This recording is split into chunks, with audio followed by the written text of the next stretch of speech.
What is up, blockchain gang? This is the Daniel DRACO show, where if I had a nickel for every subscriber that didn't get notified about my videos, I would have almost 10,000 nickels. Which isn't a lot, but it's weird that it happened 10,000 times though. Please make sure to pack that inverted Liberty bong, hit it, and pass that shit. Because today, we're going over some of the most terrifying Taoist tactics in MIR4 PvP. So y'all need to hide your kids, hide your wife, and hide your husband, cause we healing everybody out here. Or don't you know? That's the sound of the men working on the chain. Gang. That's the sound of the men working on the chain. Gang. And you even said, ooh, ah. Now, combat in most games is usually a combination of reaction and anticipation that reward both fast reflexes and in-game knowledge. In MIR4 PvP, power differential aside, we are rewarded much more for correctly anticipating our opponent's next move rather than reacting to it. This usually gives the attacker a large advantage over the defender, and I will explain why. When we talk about reaction, I mean that you either see something on the screen or hear something that triggers your immediate response in order to dodge, immune, or counterattack the appropriate way. When you anticipate your opponent's next move, you are inputting the commands at the appropriate time regardless of any audio or visual cues because you already expected it. To do this, we must take into account something called the global ability windup. I'll attempt to crudely illustrate this. Let's say an opponent starts to attack you. They press their first ability, but it is not instantaneous. First, their computer has to send the input command to the server. The time it takes is dependent on their ping at that given moment. The server then sends out the information to your PC based on your ping that plays an ability animation and sound effect for about a quarter of a second, which is the global ability windup. Even if you're using an ability that grants total immunity, I believe in miracles since you came along.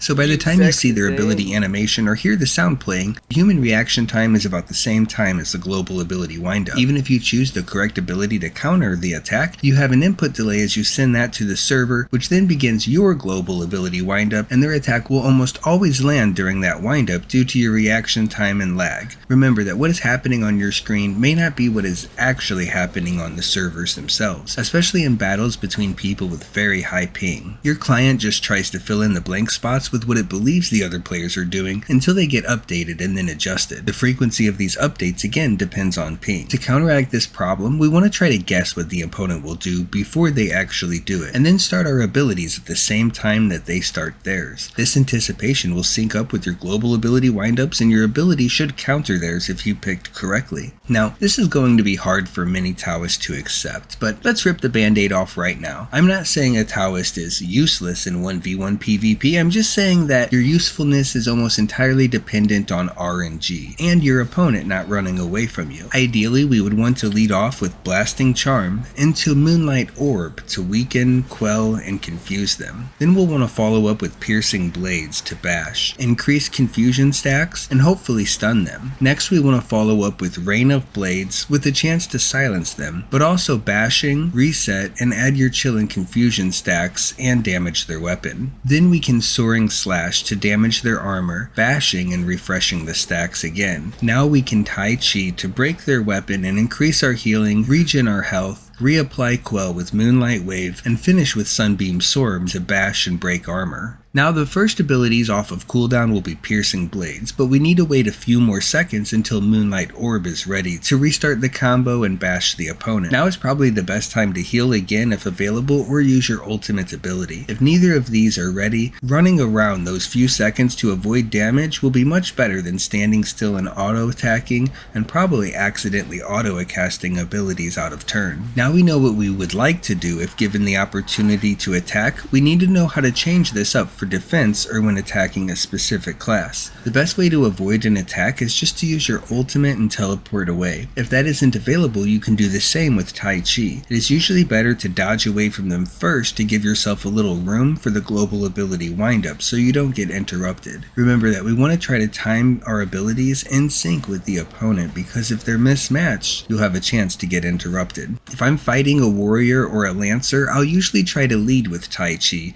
anticipating that they'll start the battle with a knockdown. You have to use it sooner with a lancer than with the warrior, as the lancers have a larger gap close and faster knockdowns. Remember that if you are out of range of the enemy, you can cast the ability without running up to them by holding a directional key while pressing the ability to manually aim it. The increased invasion will make it much harder for them to debilitate you with your next attacks, greatly reducing their damage output. If a warrior is cycling through their defensive buffs correctly with Berserker, Riposte, and Unbreakable Stance, they will most likely be unkillable. If you can time your Moonlight Orb correctly as they cast Unbreakable Stance and rip it, you should have an opening for the kill. Their Berserk, Gale Slash, Void Slash is a very deadly combo because it triggers a bash on an ability that has no business bashing, due to hitting 3 times with a very high base damage value. Even if you get out of the range of the Void Slash, they can always pull you back in or Barbaric Charge you for almost the same amount of damage. So the only way to avoid this is to use your Expulsion Circle directly after they Berserk to drop the debilitations. If you try to remove their offensive buffs, it will not be available when you need it to remove their defenses. Lancers also want to keep you on your back, like most men, but they're much better at killing you over time instead of having to burst you. This is because their ability to heal from absorption and increase the duration of your cooldowns, so you will want to save your Expulsion Circle for when they use Sweeping Storm to cause darkness. Many Lancers will want to use Crushing Blow early because it will greatly decrease their skill cooldowns, so this is the best time to go in with your combo and attempt to remove this buff. Sometimes it's better to lead off with Moonlight Wave since it has such a short cooldown and bait out their Wind Wall, which greatly reduces their damage for 6 seconds. Then go into your real combo and it should be ready in time to cast again. When they get low, you can sometimes dodge out of the range of their absorption so they can't heal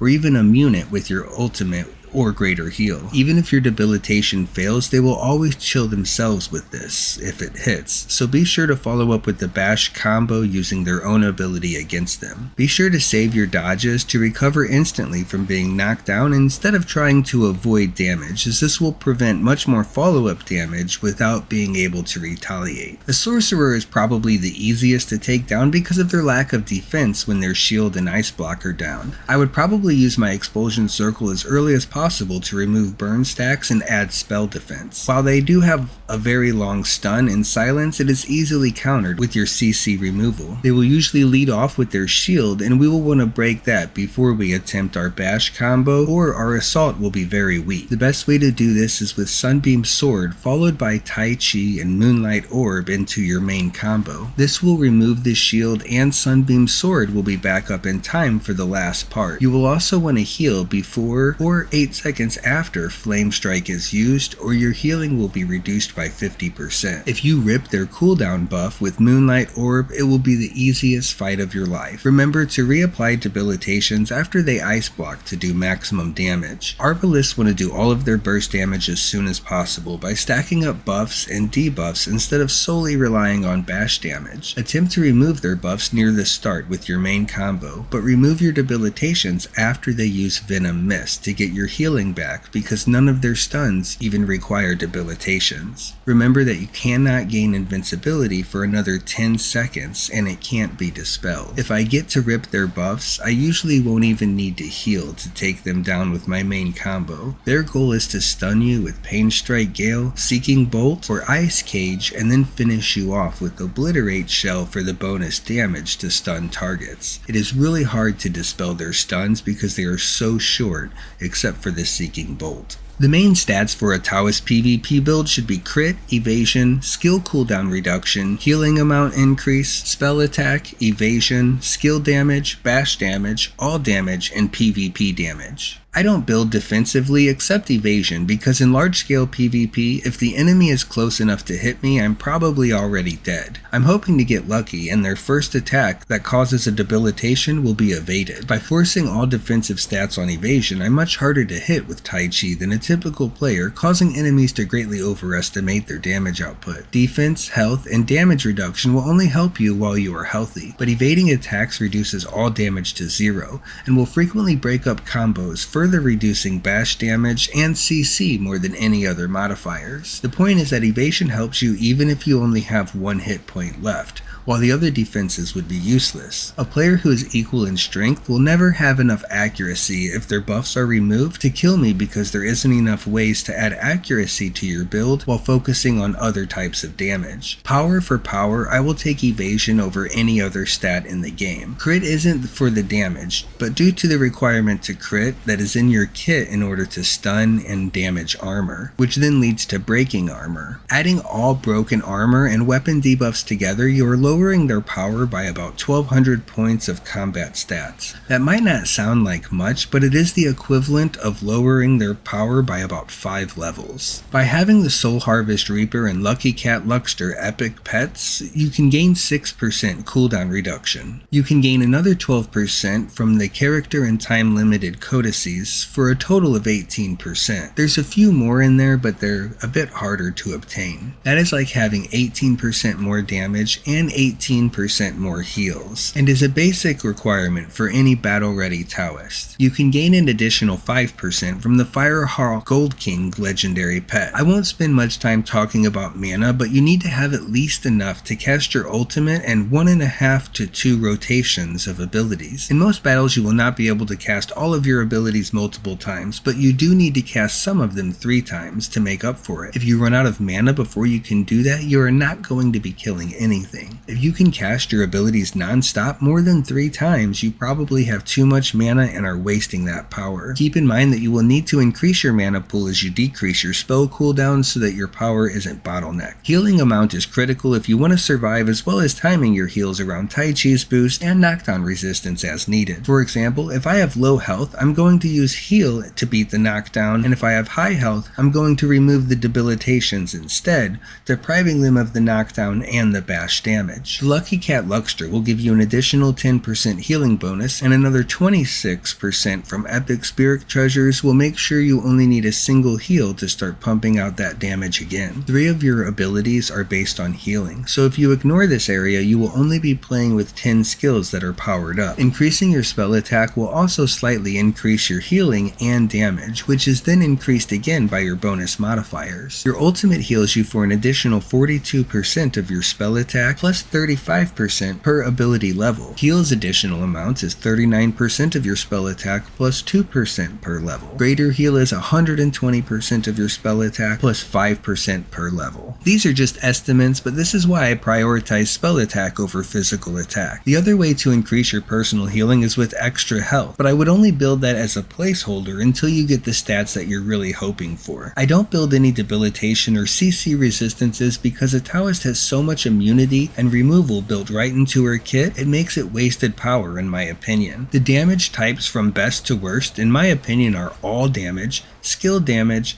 bash damage, PvP, and crit damage. When it comes to large-scale PvP, the objective is simple. Keep your allies between you and the enemy, and keep your allies alive. Instead of trying to go for kills on their backline squishy targets, you should be ripping buffs, debilitating and debuffing the enemy frontline so your allies can march right over them and give you the access to the backline that you need. Usually a very powerful player will try to break through and kill you, so instead of trying to fight, you need to kite them. Every second they are chasing you around is another second that they are not slaughtering your team. Even if you go down but you waste enough time, so will the whale's army, and now your team can dogpile on them as best as they can. Overall, the Taoist is the hardest character to play in my opinion, because you must know the timings of each other class's ability in order to anticipate the right order when it comes to damage, CC immunity, debilitation removal, and healing, while other classes are much more straightforward with only 1 or 2 choices to make. Having both defensive and offensive abilities, she has the highest amount of outplay potential, which also creates many opportunities to make mistakes. Her abilities are also the weakest in the early game, but become the strongest in the late game when built correctly, second probably only to a Lancer, due to her being essential in large PvP battles while other classes can serve a Lancer's role. I believe it makes her the superior, skill-based PvP class for large battles.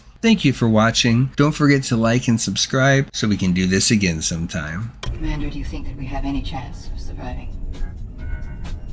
You, Counselor, haven't asked me that question. Ask him.